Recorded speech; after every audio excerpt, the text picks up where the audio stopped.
Good morning, ladies and gentlemen. Whilst I would have to admit that my wee brother, as I refer to him, Erekose, knows exactly what he's talking about when it comes to making a murder, the false confession of Brendan Dassey, we have to give him huge credit for the fact that he introduced virtually everybody to the concept of the control question and the absurdity of it. Whilst I must give him credit for all of these things, and dude, cheers, this is really nice whiskey which we will sample when you pop over to visit your big brother. As you can see, I've bought one or two samples down so that you can at least see them. These are some of the finest Scottish whiskies you can get. Cardew, Laphroaig, Old Pulteney. This is a Jura.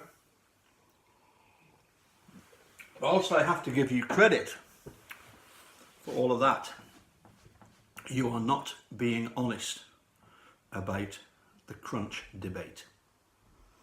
You are deliberately misleading people. And I'm going to explain to everybody exactly what happened.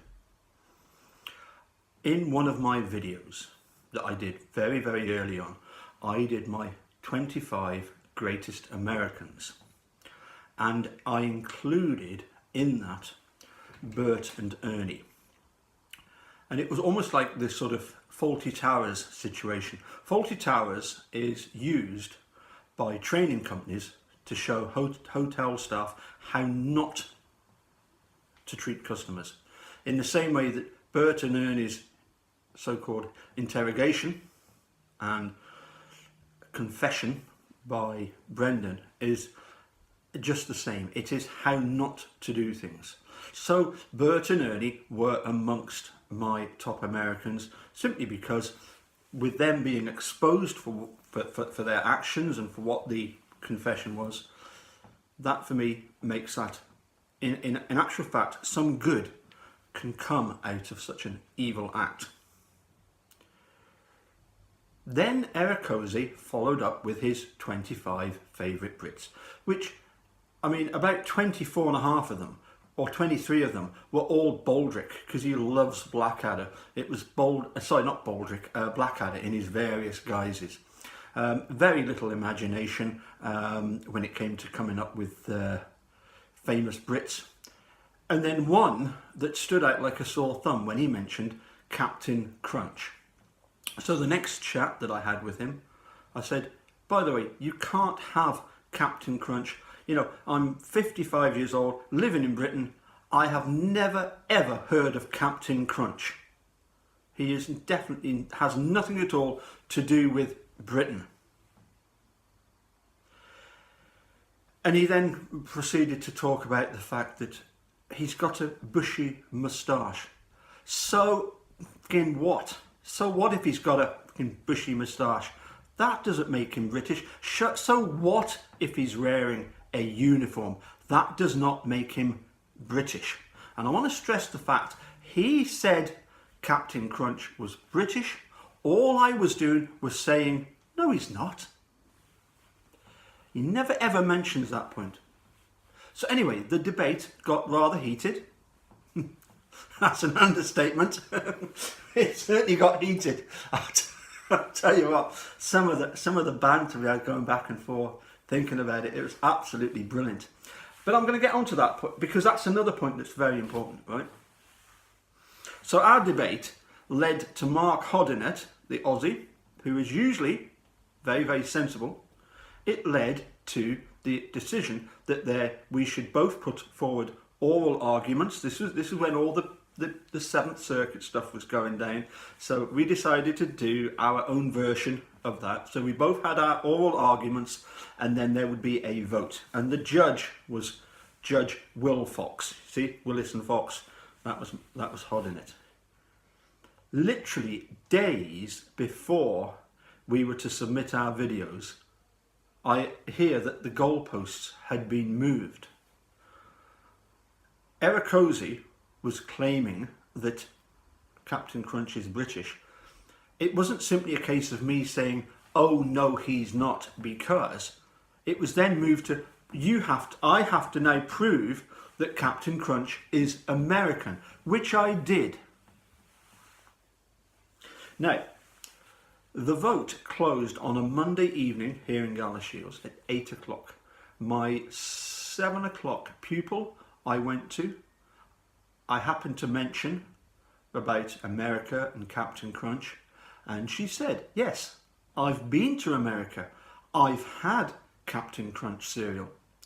I then showed her both of our videos, and her reply to Erekose's was, well, that is just sheer nonsense. I said, well, I'm not going to put any pressure on you, but if you'd care to, would you like to vote for me? She said, absolutely. There was no exchange, well, not a very large exchange of soft fruit sweets. No, there wasn't. Maybe one or two or three. It doesn't. But the point is, I did not bribe her to do that. No way. She was quite happy to say, oh, I'll vote for you. And that's exactly what she did. Now, one of the things that convinced her that Erekose was not playing fair was, of course, the magic birth certificate.